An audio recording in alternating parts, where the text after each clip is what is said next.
Rambler 5. A Meditation on the Spring. Virgil. Now every field, now every tree is green, now genial nature's fairest face is seen.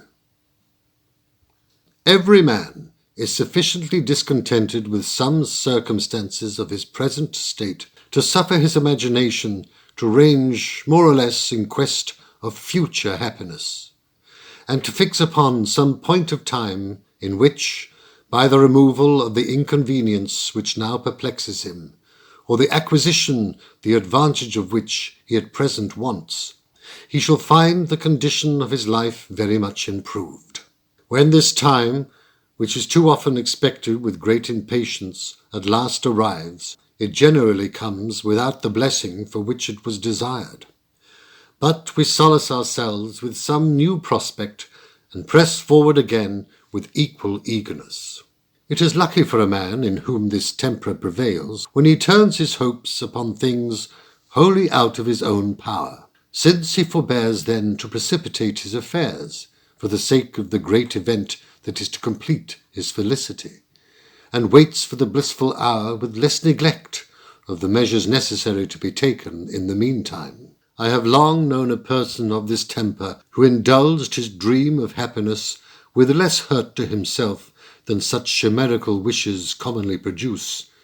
and adjusted his scheme with such address that his hopes were in full bloom 3 parts of the year, and in the other part never wholly blasted. Many perhaps would be desirous of learning by what means he procured to himself such a cheap and lasting satisfaction. It was gained by a constant practice of referring the removal of all his uneasiness to the coming of the next spring. If his health was impaired, the spring would restore it. If what he wanted was at a high price, it would fall its value in the spring. The spring, indeed, did often come without any of these effects, but he was always certain that the next would be more propitious, nor was ever convinced that the present spring would fail him before the middle of summer.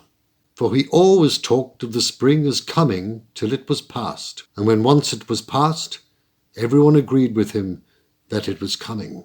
By long converse with this man, I am perhaps brought to feel immoderate pleasure in the contemplation of this delightful season. But I have the satisfaction of finding many, whom it can be no shame to resemble, infected with the same enthusiasm. For there is, I believe, scarce any poet of eminence who has not left some testimony of his fondness for the flowers, the zephyrs, and the warblers of the spring. Nor has the most luxuriant imagination been able to describe the serenity and happiness of the golden age otherwise than by giving a perpetual spring as the highest reward of uncorrupted innocence. There is indeed something inexpressibly pleasing in the annual renovation of the world, and the new display of the treasures of nature. The cold and darkness of winter, with the naked deformity of every object on which we turn our eyes, make us rejoice at the succeeding season, as well as for what we have escaped as for what we may enjoy. And every budding flower which a warm situation brings early to our view is considered by us as a messenger to notify the approach of more joyous days.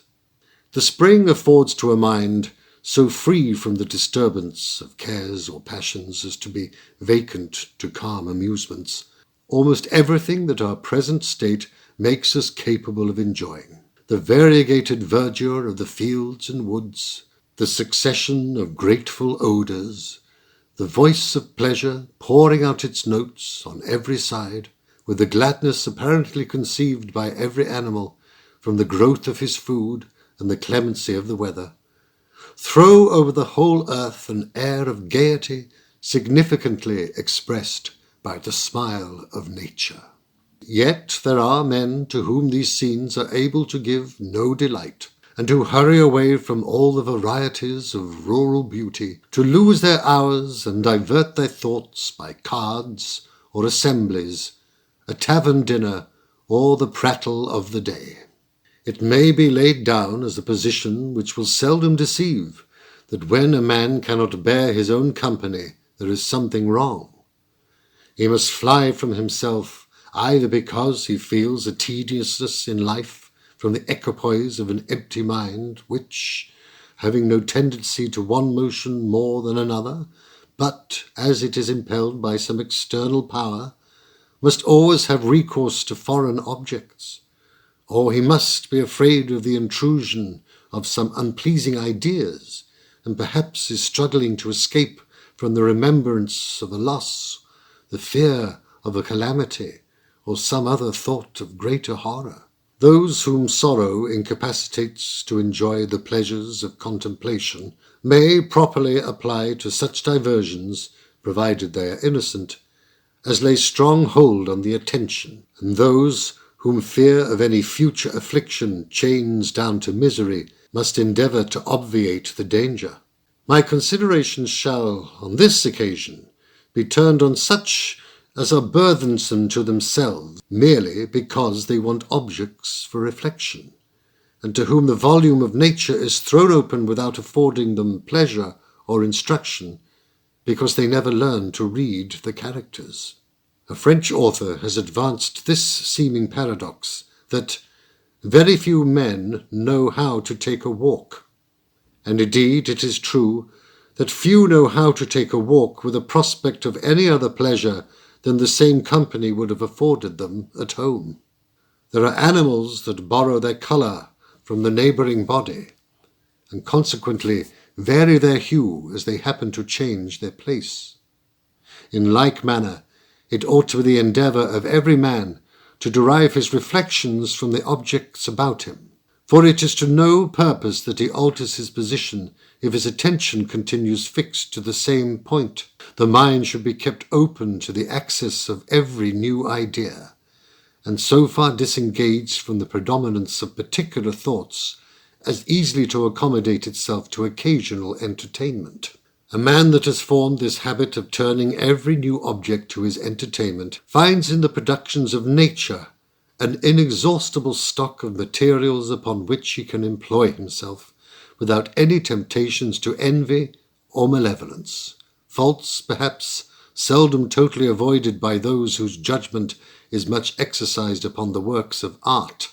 He has always a certain prospect of discovering new reasons for adoring the sovereign author of the universe, and probable hopes of making some discovery of benefit to others, or of profit to himself. There is no doubt but many vegetables and animals have qualities that might be of great use, to the knowledge of which there is not required much force of penetration or fatigue of study, but only frequent experiments and close attention. What is said by the chemists of their darling mercury is perhaps true of every body through the whole creation, that if 1,000 lives should be spent upon it, all its properties would not be found out. Mankind must necessarily be diversified by various tastes, since life affords and requires such multiplicity of employments, and a nation of naturalists is neither to be hoped nor desired. But it is surely not improper to point out a fresh amusement to those who languish in health and repine in plenty, for want of some source of diversion that may be less easily exhausted, and to inform the multitudes of both sexes, who are burdened with every new day, that there are many shows which they have not seen. He that enlarges his curiosity after the works of nature demonstrably multiplies the inlets to happiness, and therefore the younger part of my readers, to whom I dedicate this vernal speculation, must excuse me for calling upon them to make use at once of the spring of the year, and the spring of life, to acquire, while their minds may yet be impressed with new images, a love of innocent pleasures, and an ardour for useful knowledge, and to remember that a blighted spring makes a barren year, and that the vernal flowers, however beautiful and gay, are only intended by nature as preparatives to autumnal fruits.